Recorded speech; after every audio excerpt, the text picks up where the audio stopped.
You've been hammering out your original music for some time now. You've been doing this for years and you have all this experience under your belt, but you've run into one issue that you can't seem to overcome. And that issue is that you're running out of fresh ideas. Because of this, all of your new songs are sounding exactly the same as the old songs. You're using the same instruments, you're playing in the same time signatures, you're not changing up the key signature at all. How's it going today? My name's Jeremy and I'm here with My Music Mastery. Now today I want to share with you how you can keep your songwriting ideas new, fresh, and so that your audience is waiting for that next new awesome song from you. Alright, let's jump right into this. Now the first thing that I want to talk about is changing up the time signature. Now I'm sure that you know, and I've talked about this before here on the channel, but most time signatures that you will hear on the radio, probably like 95% of music on the radio, is going to be in 4/4 time signature. Now you don't hear a whole lot of like 7/8 or 5/4 or 3/4, and these can be really unique things that you can add into your music, add a little bit of spice to it, a little bit of flavor, you know, throw people off guard a little bit. Admittedly, I haven't messed around with different time signatures as much as I probably should have, but I have experimented a little bit, and one of those is a song that I'm working on right now, where I was working on it with a friend and we threw in the 7/8 time signature and it totally switches up the vibe. See, it goes from a 4/4 time signature and then the tempo slows way down and then it switches to 7/8 time signature and it goes into this kind of like Pink Floyd-y solo. It's pretty cool. You don't hear that type of thing much in music anymore, and I find that really disappointing, to be honest. I find myself listening to a whole bunch of old classic rock stuff because they actually did experiment with these types of things. The way that you can do this is that you can either just have one song that's all the way straight through in like 7/8 time or 6/8, whatever time signature you want to choose, or you can do what I did with the song that I'm working on right now, where I threw in this 7/8 time signature and it was sandwiched in between a 4/4 time signature. Both options are going to throw your audience off guard, and it's going to be something really cool for you to listen back to and experiment with as well. Not only is writing in different time signatures going to help throw your audience off guard and keep your ideas fresh, but it's also going to help you grow as a musician. Now the next thing that I want to talk about is throwing in an interlude section. Now I've talked about this a few times on the channel as well, but what is an interlude section? Well, there are a couple different definitions. Can't speak for some reason. There's a couple different definitions for interlude. I'll talk about both of them, but there's one in particular that I'm going to really be focusing on in this video. So the first one that we're not going to focus as much on is a section in between like a verse and a chorus, or a chorus and a verse, or just really in between two different sections. You throw in like a 1-measure thing, 2-measure thing. That's just bridging the gap between those two sections. Now those are going to add in a little bit of some fresh ideas for you as well. But the one that I really want to focus on is like the foreplay long time type interlude. If you go back and listen to that song, that whole foreplay section, that introduction where there's no vocals, it's just a Hammond B3 organ, electric bass, power chords on guitar, and then drums of course. That whole opening, minute and a half, 2-minute introduction is an interlude because it doesn't sound anything like the main part of the song, which is long time, of course. Here's another example. Now the Foo Fighters last year, they released an album, Concrete and Gold, and the album starts off with a song called T-Shirt, and then it goes into Run, which, great song if you haven't heard it. Foo Fighters style metal, it's pretty cool. So anyway, it starts off with this T-shirt, and it's like a 1.5-minute long thing, kind of the same concept as foreplay. And essentially what it is it starts off with this just kind of like a whole bunch of reverb on an acoustic guitar and Dave Grohl's voice, and then they add in all of these vocal harmonies and drums and bass and just like loud. It's a great introduction, and then all of a sudden it kind of like builds up into it.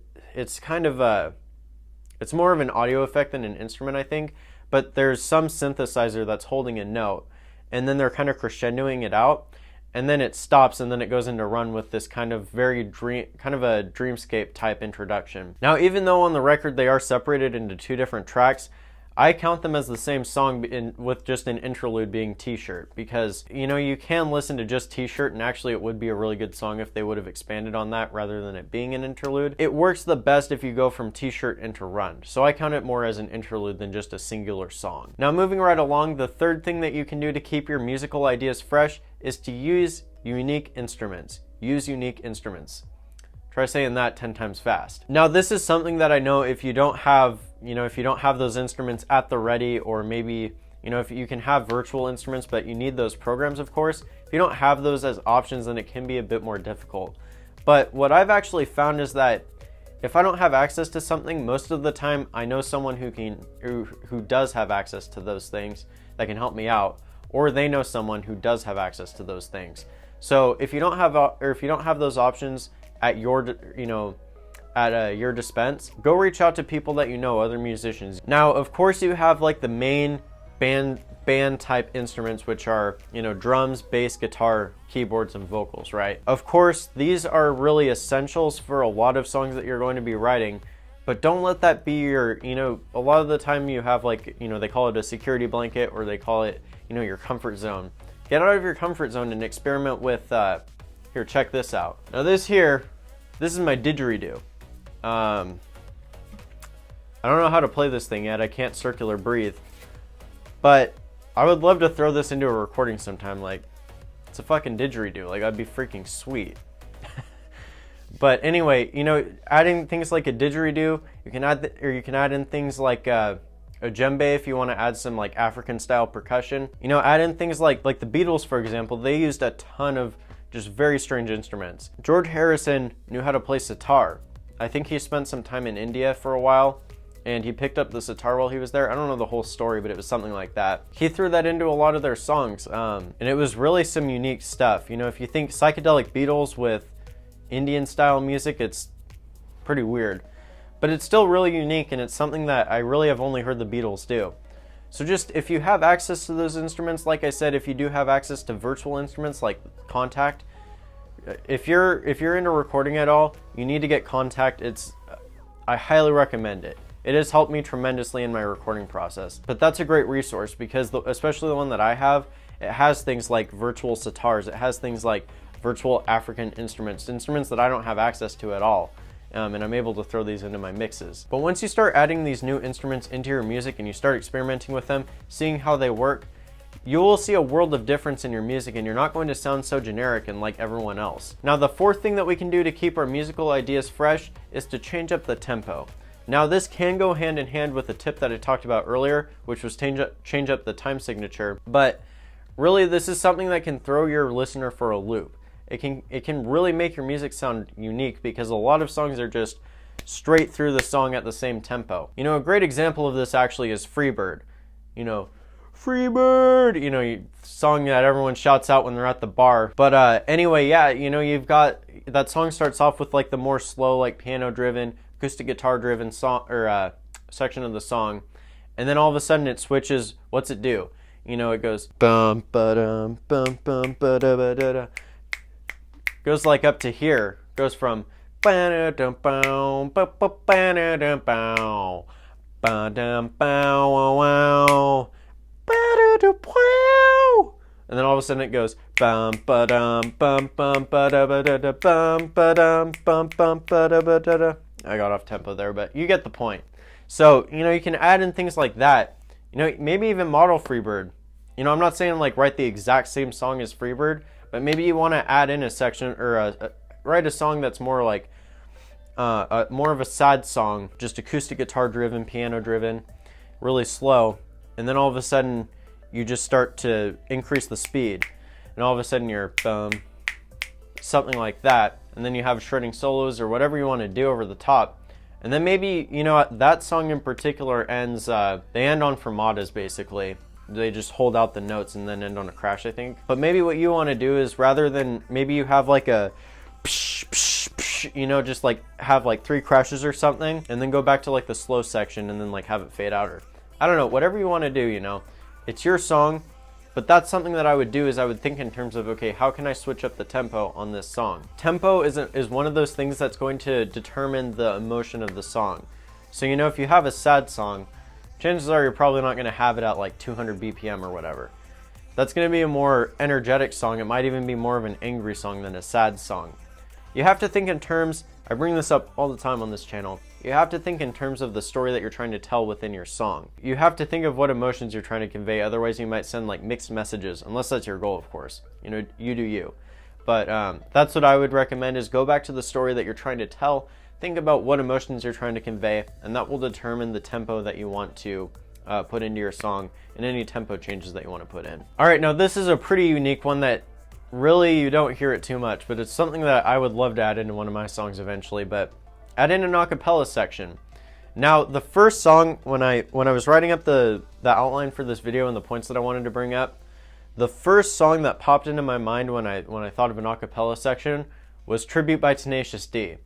Now, it's just a very brief section where, you know, I forget the section of the song now before it, but all of a sudden everything kind of fades out and you got the boom, and a fligga goom can and a fligga giga, a fligga giga, big goom can and a fligga giga, fligga giga, a fligga giga, whatever it is. Throwing in something like that, like it's gonna just throw you completely off track, or throw your listener completely off track, and it's something that's really cool. It is difficult to do, but because it's difficult, if you're willing to put in the work and get a really good product out of it, you know, not many people can do it, and it'll be something really cool that's unique to yourself. Now, the last tip that I have for you on keeping your ideas fresh is to write in a different mode.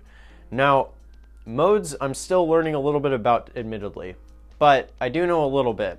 Now, a great example of a song that switches up the modes throughout the song is Sweet Child of Mine. Now, if you don't know what a mode is, essentially what it is it's just a scale. So say you have like C major, and then you have the C major scale, but rather than starting on C, you wanted to start on like F or something like that. So essentially, if you were to start on the 4th note, which is an F in the C major scale, you would have F Lydian. All that the Lydian mode is doing, just a quick side note, all that you're doing is you're taking the major scale, so say you were in F major, and you're raising that 4th scale degree.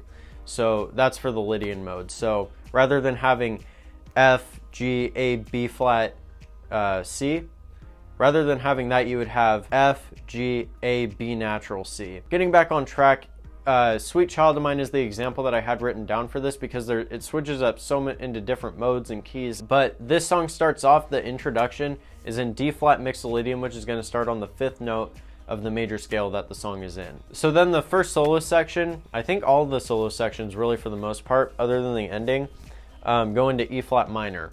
And then the ending goes into E flat major. So you can kind of see it switches up keys, it switches up modes, and you know, you'll have to listen to the song and you'll kind of hear, once you start listening to music from the perspective of where's the key change, where's the mode change, you'll start to hear these differences. It's something that I can't really explain to you how you do it. It's just something that you develop with ear training and listening to music all the time. But now I'm to the point where if I hear a song and I notice, like, I can hear the key change. I can hear if it goes up like a half step. I can hear if it goes to a completely different key. It's just something that you develop over time after listening to a ton of music. There we have it. That is how you keep your songwriting ideas fresh.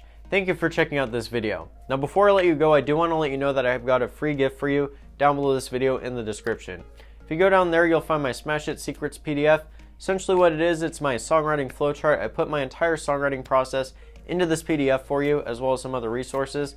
And I know that it's going to help you kickstart your songwriting process. If you want my Smash It Secrets PDF, just go down below this video in the description, click the link, and I'll send it right to your email inbox 100% free. Anyway, thank you again for watching this video. That's it for me. I'll see you in the next one.